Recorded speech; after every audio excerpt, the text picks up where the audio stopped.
चला तर आज मिरचीचं चटपटीत लोणचं कसं बनवायचं ते बघू. तर अगदी सोप्या पद्धतीने हे लोणचं बनवता येतं, खूप जास्ती टाईम लागत नाही.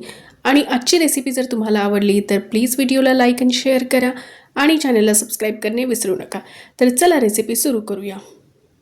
तर इथे लोणचे बनवण्यासाठी मी 250 ग्रॅम मिरची घेतली आहे. मिरची मी स्वच्छ धुवून घेतली आहे, त्याचे देठं काढून घेतलेत आणि कोरड्या कपड्याने मिरची ही अगदी कोरडी करून घेतलेली आहे, त्याच्यामध्ये पाणी राहायला नको. जर वेळ असेल तर तुम्ही फॅनखाली थोडा वेळ मिरची ही सुकवत ठेवली तरी चालेल किंवा थोडं कोवळ्या उन्हामध्ये ठेवली तरीही चालेल.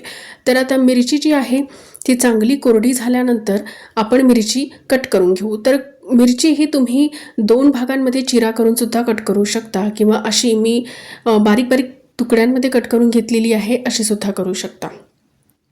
तर ते कम्प्लिटली तुमच्या आवडीवरती डिपेंड करतं. तर आता मिरची तर कट करून झाली. आता मिरचीमध्ये आपण विनेगर घालू. तर इथे 2 चमचे मी विनेगर घेतलेले आहे. व्हाईट विनेगर आहे. कुठल्याही विनेगरचा तुम्ही वापर करू शकता किंवा जर विनेगर नसेल तर तुम्ही लिंबाचा रससुद्धा वापरू शकता. पण लिंबाचा रस किंवा विनेगर दोन्हीपैकी एक काहीतरी घाला, त्यामुळे लोणचं हे खराब होत नाही आणि त्यामध्ये आंबटपणासुद्धा येतो. आता आपण लोणच्यासाठी मसाला रेडी करून घेऊ. तर इथे लोणच्यासाठी मसाला बनवण्यासाठी मी 3 चमचे सोप घेतली आहे, 2 चमचे जिरे घेतलेत आणि 3 चमचे मोहरी घेतली आहे आणि अगदी थोडीशी मेथी मी घेतलेली आहे, म्हणजे मेथी दाणे घेतलेले आहे. कमी प्रमाणात घालायचे, नाहीतर कडवटपणा येतो. आता ह्या सर्व गोष्टी ज्या आहेत त्या आपल्याला हलक्या तव्यावरती रोस्ट करून घ्यायच्या आहे. खूप जास्ती आपल्याला याचा रंग बदलेपर्यंत याला भाजायचं नाही आहे. अगदी हलकंसं यातलं मॉइश्चर निघलं पाहिजे इतकंच याला आपल्याला गरम करून घ्यायचं आहे. तर एका पॅनमध्ये मी हे सर्व काही घालून घेते आहे आणि याला हलकंसं आपण रोस्ट करून घेऊ. तर हे मसाले जे आहेत ते आता एका प्लेटमध्ये मी काढून घेते आहे. हे थंड करून घेऊ आणि हे मसाले थंड होत आहे तोपर्यंत आपण तेल गरम करायला ठेवू. तर लोणचामध्ये जे आपल्याला तेल घालायचं आहे, तर कुठलंही तेल, जे खाण्याचं तेल तुम्ही वापरता ते घालू शकता. तर इथे तेल गरम करून घ्यायचं आहे चांगलं आणि थंड करूनच मग आपल्याला लोणच्यामध्ये घालायचं आहे. आता हे जे मसाले आपण थंड झालेत ते आता मिक्सरला वाटून घेऊ. तर हे जाडसर असे वाटायचे आहेत, खूप जास्ती बारीक करायचं नाही आहे. तर आता मिरचीमध्ये 1 चमचा आपण हळद घालू. त्यानंतर 1 चमचा रेड चिली पावडर यामध्ये घालू.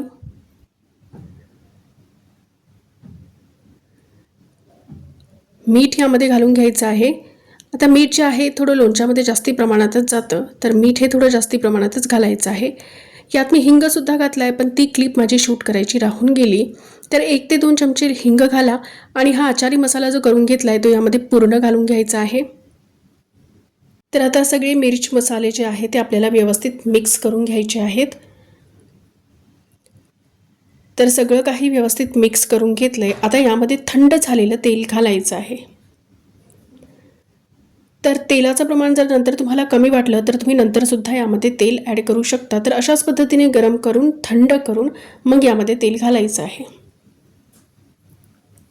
तर आता हे लोणचं पूर्ण रेडी आहे.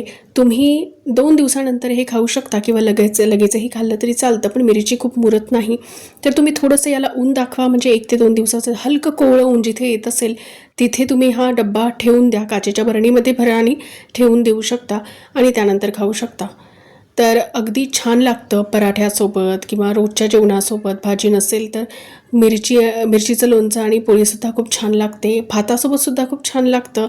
तर मस्ट ट्राय रेसिपी आहे. एकदा नक्की या पद्धतीने मिरचीचं लोणचं तुम्ही बनवून बघा आणि रेसिपी आवडली असेल तर प्लीज व्हिडिओला लाईक करा, एक छानशी कमेंट करा आणि व्हिडिओला शेअर करणं विसरू नका आणि प्लीज चॅनलला सबस्क्राईब करा.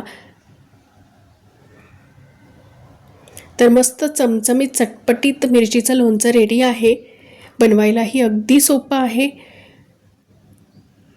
रेसिपी जर आवडली असेल तर प्लीज एक कॉमेंट करून नक्की सांगा.